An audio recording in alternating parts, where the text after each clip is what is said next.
Hey guys, this is John. Welcome to another Climbing the Rating Ladder video. I'm playing SH Ram 5 in a 10+5 game. Let's play E4 in this one. Yeah, so I haven't played a player below 1500 in a while.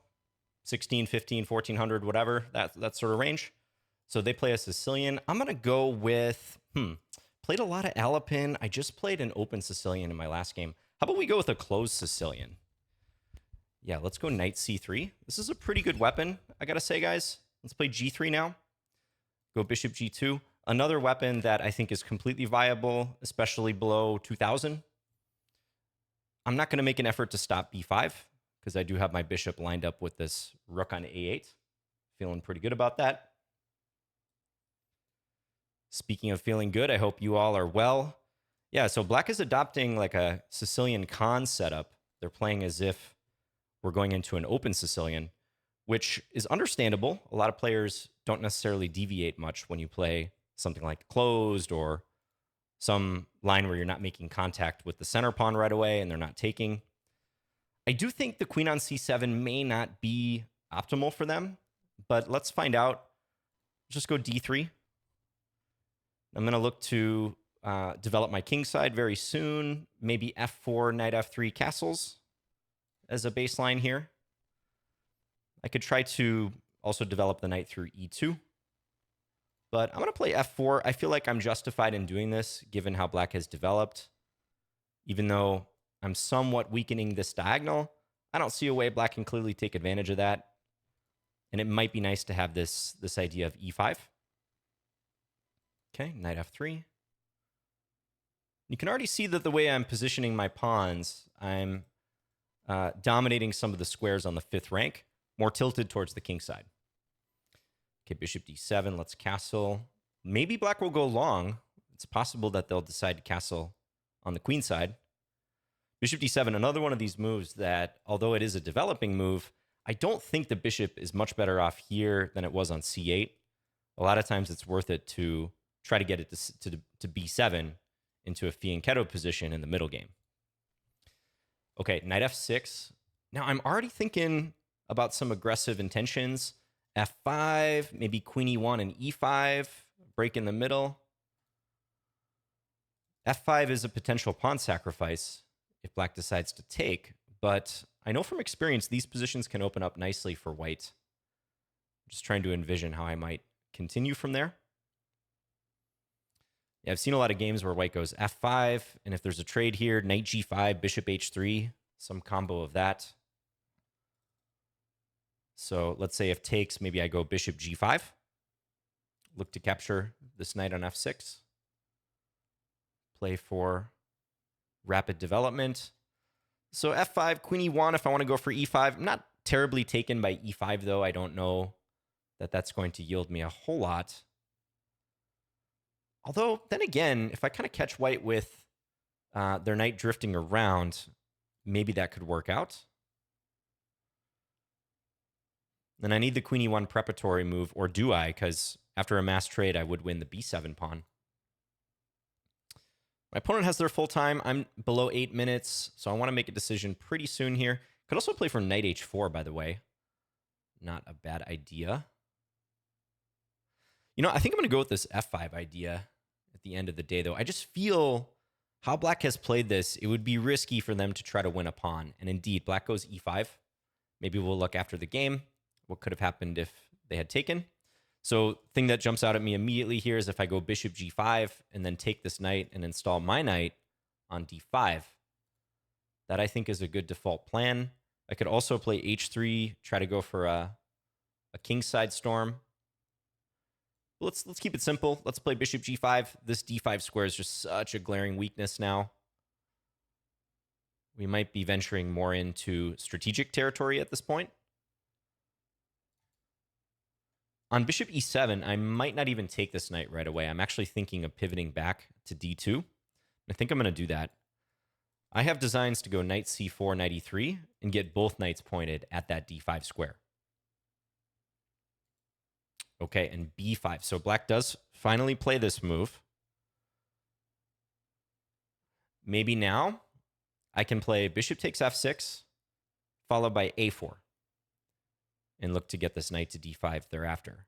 Yeah, because I'm kind of seeing a potential clamp where even though they're denying the c4 square for now, I can get this going to e3 when the b pawn leaves the b5 square. I'll get knight c4, knight e3 in. I'm liking the look of that. I'm just thinking of the timing here. So do I play a4 first, b4, then take? They could take on c3. I take e7. They take d2. That should be good for me. I think I'm going to play a4 right away.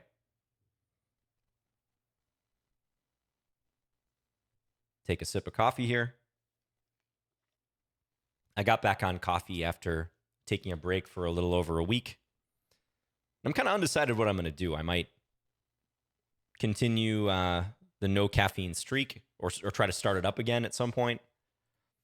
But I didn't notice a whole lot of differences for me in how I was responding to caffeine or no caffeine. And I kind of miss the coffee a little bit, especially in the mornings. So for now, I'm back on the coffee. Long story short. All right, so b4, bishop takes on f6, take on c3, take e7. Could take b2, but then rook b1. They eventually recover this. There's this b2 pawn hanging. I do kind of have to watch a4. Maybe black's even calculating some of that stuff. We'll see. Wow, black castles, though. Black actually just castles. Is that not a pawn? I have 2 attackers and only 1 defender. Maybe black's going to claim that they have some discovery working here. I also see a potential tactical problem for black. So if I start with bishop takes f6, bishop takes knight d5, queen d8, then we trade here, I would win a piece after rook takes a8. No, I would not. That's a complete lie because they're still defending here. Yeah. So I think I'm probably going to go for this line, and then on queen b6, play c4. Just go ahead and play c4, and there's knight b4 at that point, though.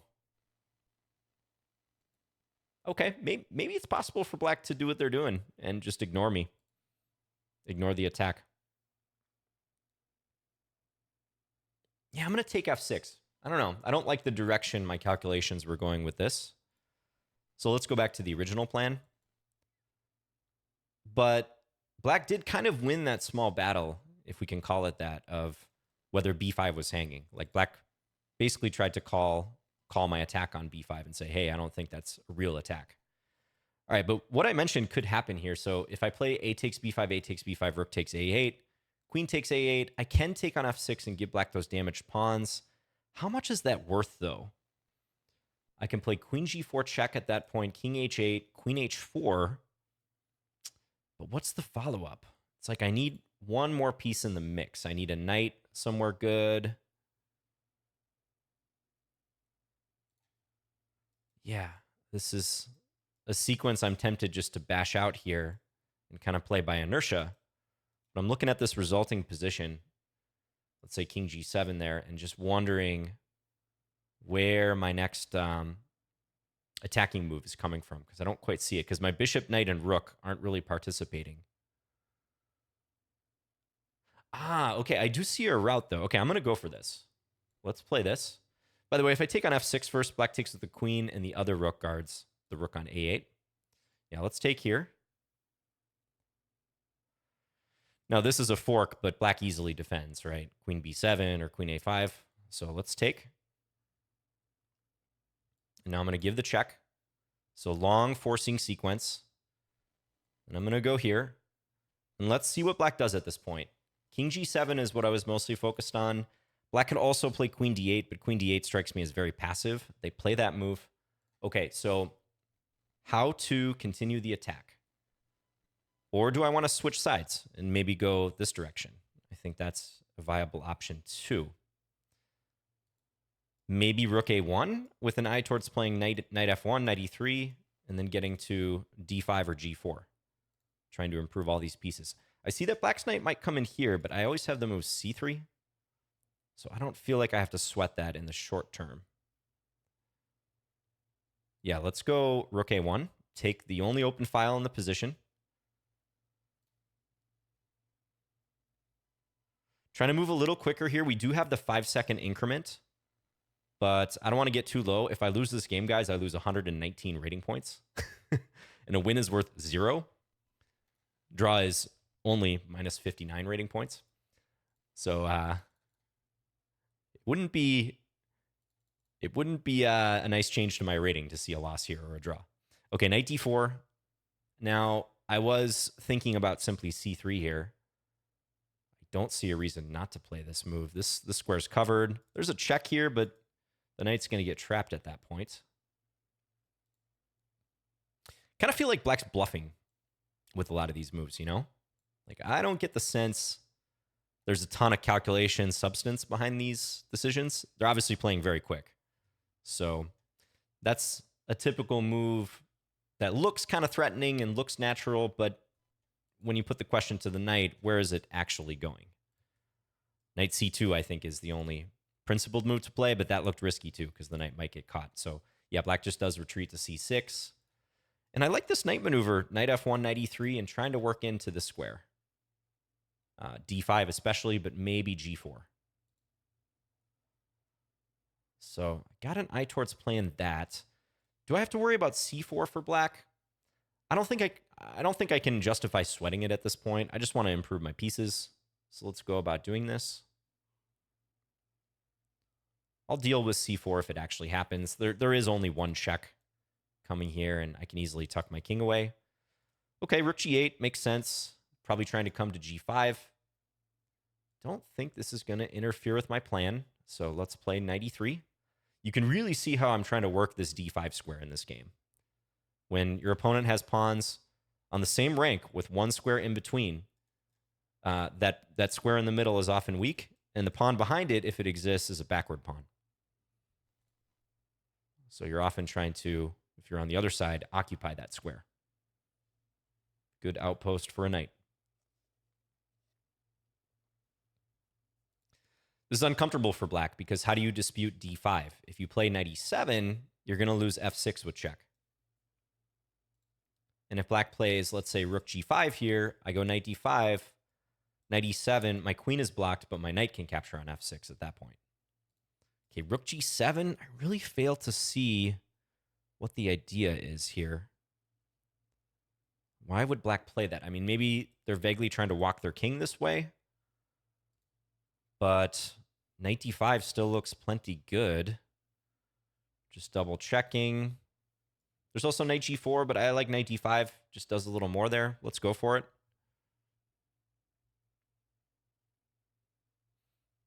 Also guards b6, so I have no reason to fear a queen b6 move.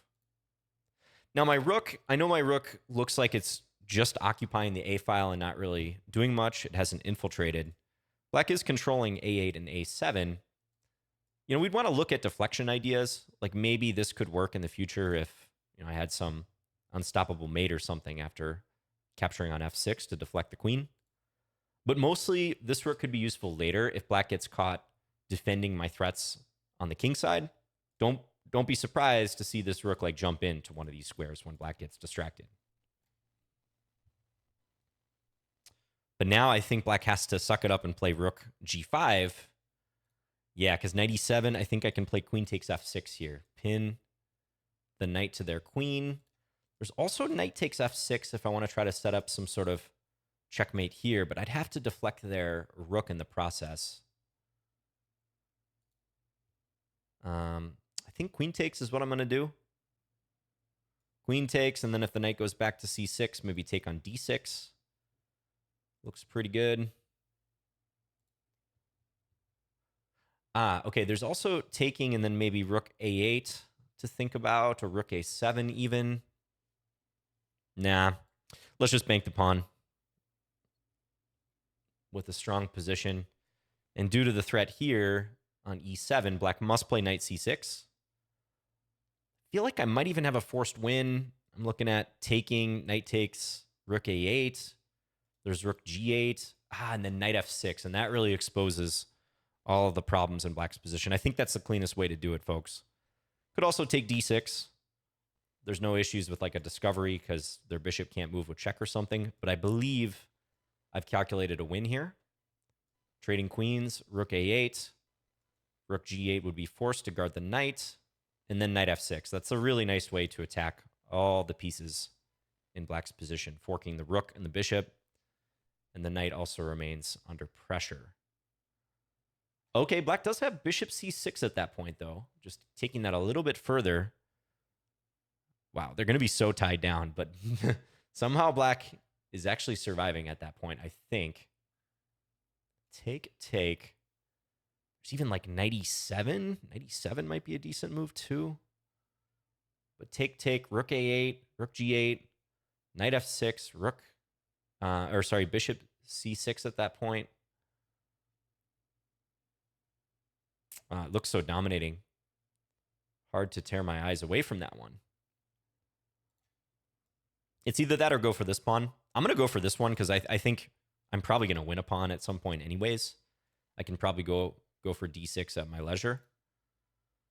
But yeah, for now, this is looking good. Oh, do I change up the move order if I go knight f6 first? That kind of traps this rook, but bishop c6. It's so awkward for black. Maybe I can even take the scenic route here. Rook a8 is a pretty hard move to resist in this position. We got to assume that they're going to play the best moves. So rook a8, rook g8, knight f6, bishop c6. Yeah, it might be better to play knight f6 first. Just to freeze that rook. I'm going to do it. The rook looks so ridiculous on g7. It can't go back here. There's only one safe square on the g file, which is to g5, which is hardly an improvement. All right, so I'm below a minute here. I do have the 5-second increment to remind you, so it's not a disaster. But if I didn't have that increment, that would be a problem. Okay, bishop comes in. Now, do I infiltrate? I'm thinking rook a6 is good here. I'm liking the look of that one. Because black is almost paralyzed in this position. If you move the bishop, you lose the pawn on d6. You can't move the knight, you lose the bishop. So that really only leaves pawn moves and rook moves.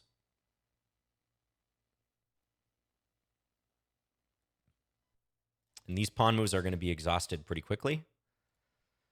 I could take my time. I could play king f2, g4, h4, g5. Kind of fully smother black. There's no risk of a stalemate here.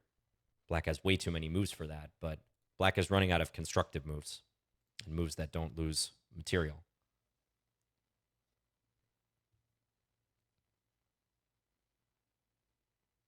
Yeah, like if rook g5 here, I think I'll simply play king f2. Maybe with h4 on the way to attack the rook. First defending my g3 pawn.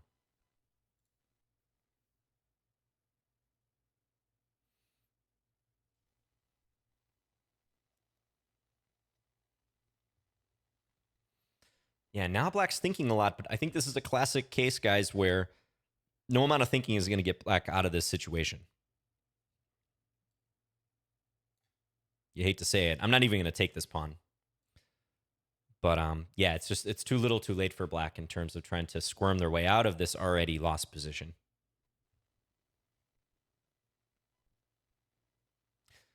Like the only way black could disentangle here is if they got in rook g5 and then king g7. But funnily enough, I still have h4 at that point. So it might even be worth trying to induce that move. Yeah, they're going d5, so this is desperation, trying to break out. Yeah, let's take with the pawn. Keep this nice knight here. Bishop b7. Rook d6. That looks like game over because the knight has no good squares. Again, rook g8. We just take the rook.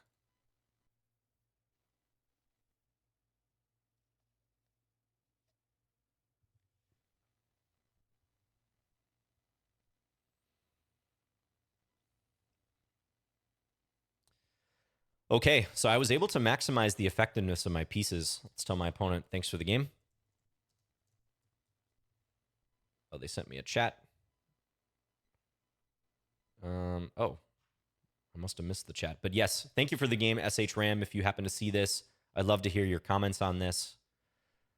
I think the way that black played the opening into the middle game was understandable. And I think black did make a good decision by castling here.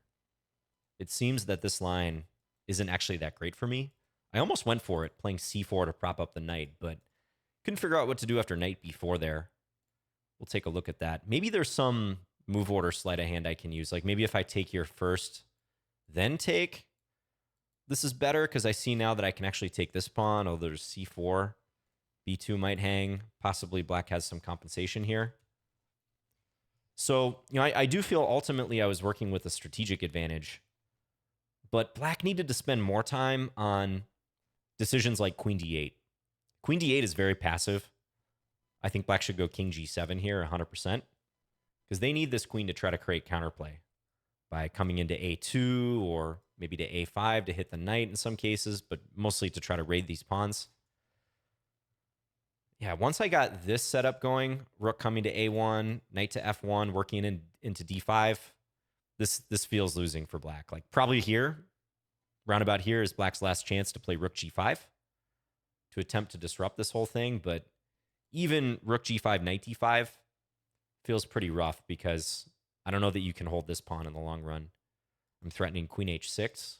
Guess you can go king g7 here. Yes, my queen is a little bit walled off on this side of the board, the king side. I wonder if it's even a reason to play this move now that I think about it. Trying to meet king g7 with queen h6. But it really feels like black is hanging on for dear life here. So decisions like queen d8, also knight d4 was pretty superficial. You don't want to blitz out moves like that when the game is starting to get tense. Trades have been made. Maybe, again, it could be a rating difference thing.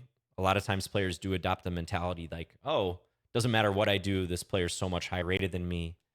But I think black is still in the game at this point for sure. Let's say before queen d8. So let's do a quick analysis here. Going to be an abbreviated analysis. Well, might be a really abbreviated analysis. Let's just do a little local analysis. I'll just run the lines. As we're getting the error page from chess.com. Yeah, so this is the closed Sicilian with knight c3 and g3. White is often not advancing d4, but I was setting up this position tilted towards the king side, getting the pawns on e4, f4. And I do suspect black is a Sicilian con player because they play the moves that black plays in the mainline Sicilian con, which is where white is going knight f3, d4.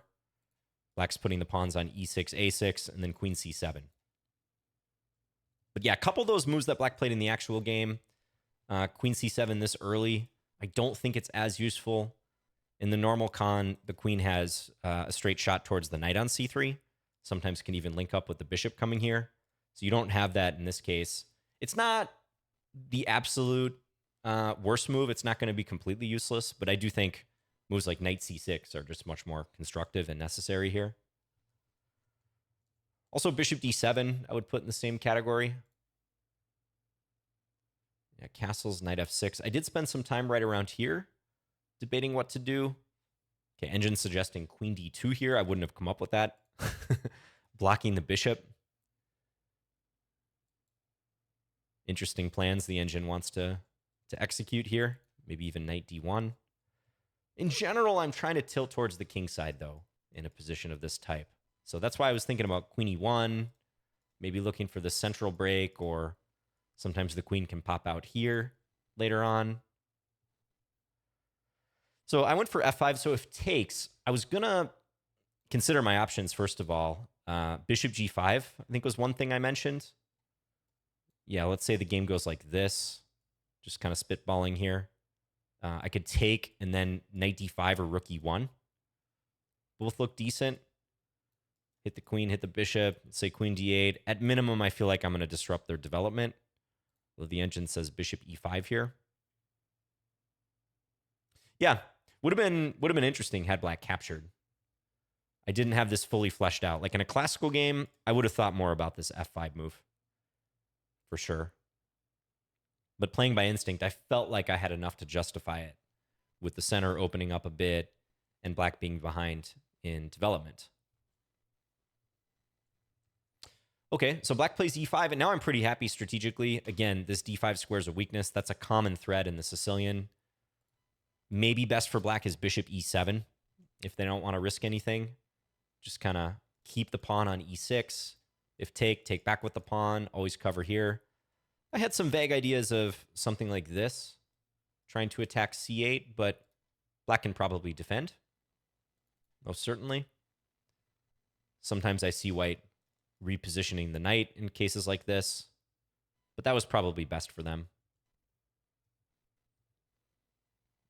Okay, so here, suggesting knight d2 right away. That is what I played. I could also take first and then go for that whole maneuver, but I didn't see much harm in doing this.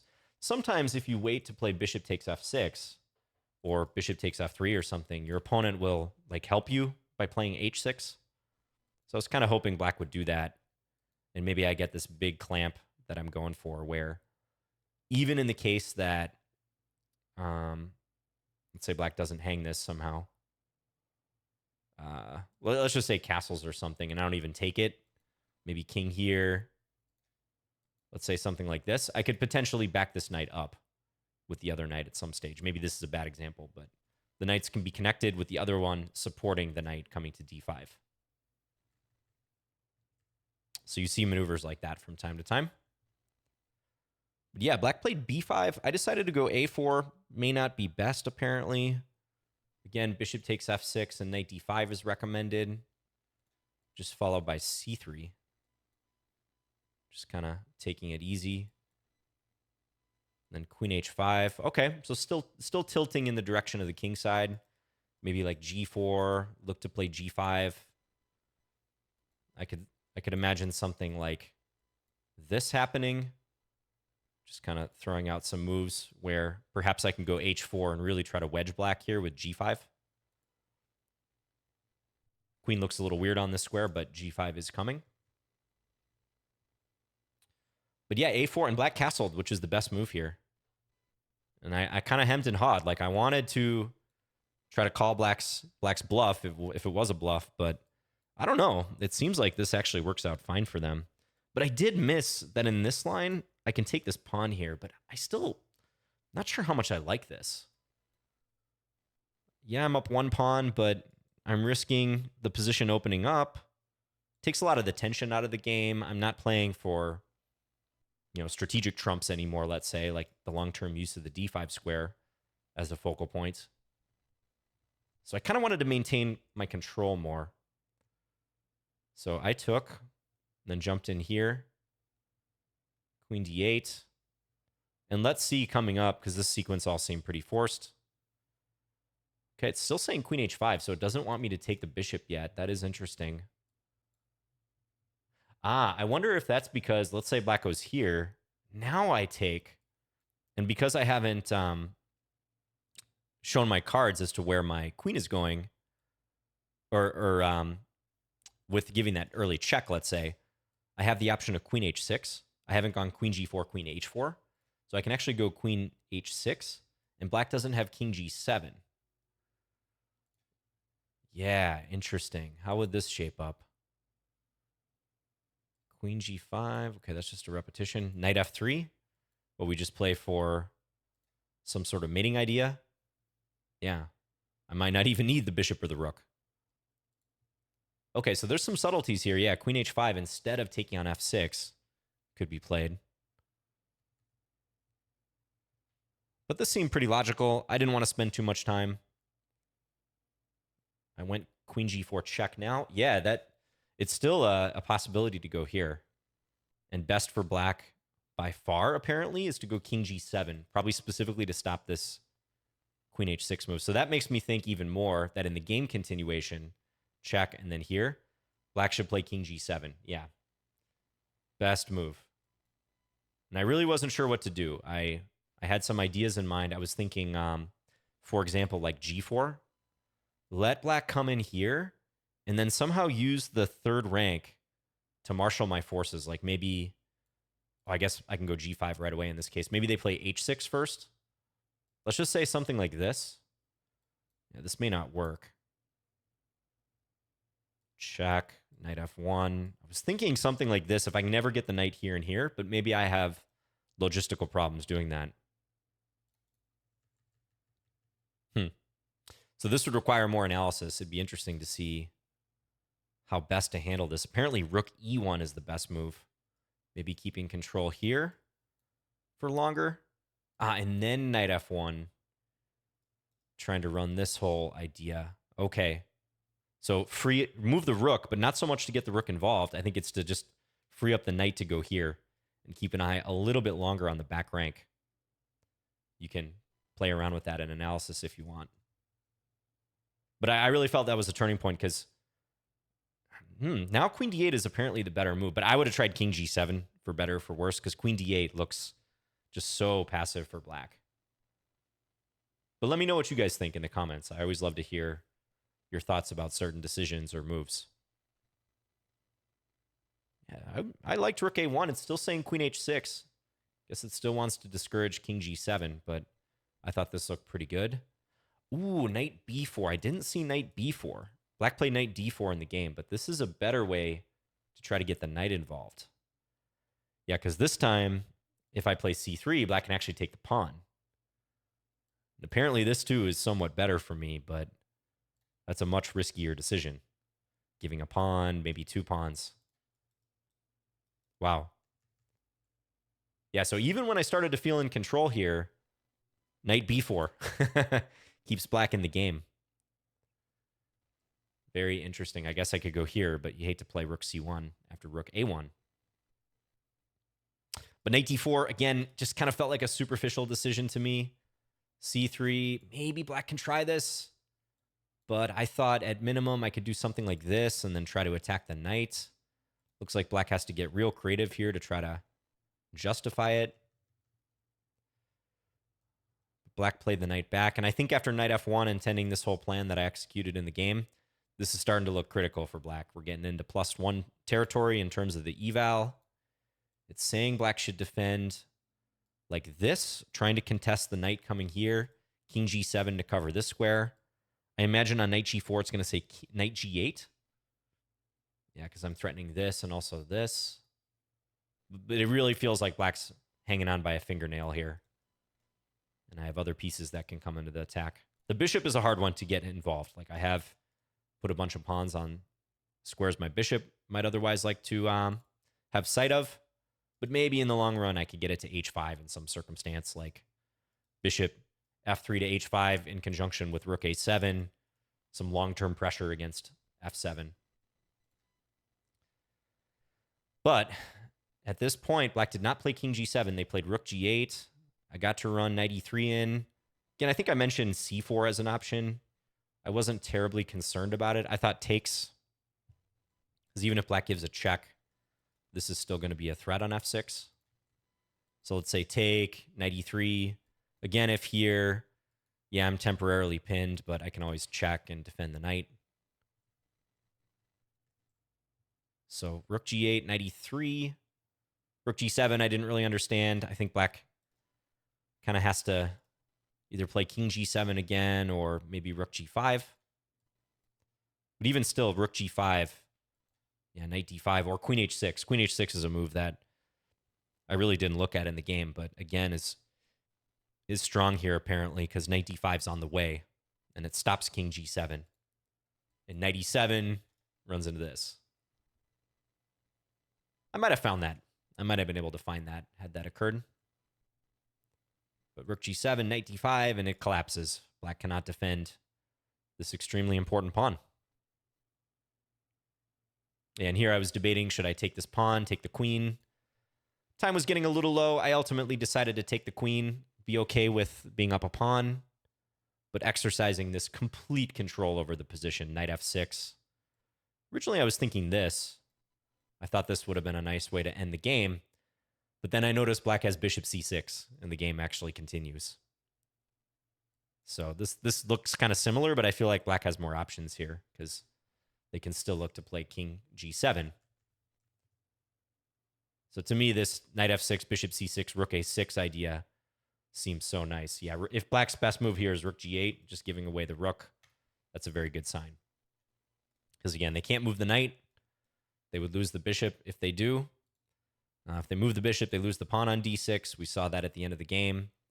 That really only leaves like rook g5 or pawn moves. And Again, rook g5. I think I can do several things, but king f2.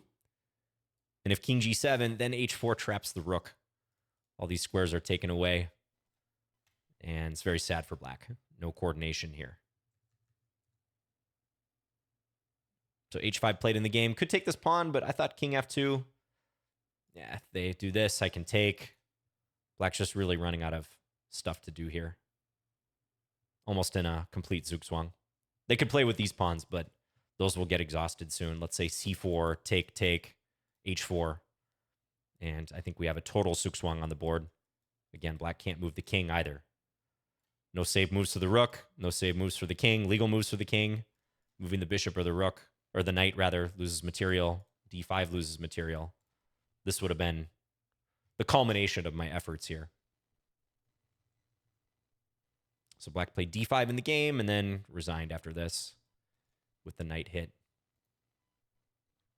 Okay, so we played this closed Sicilian and it ended up becoming pretty strategic.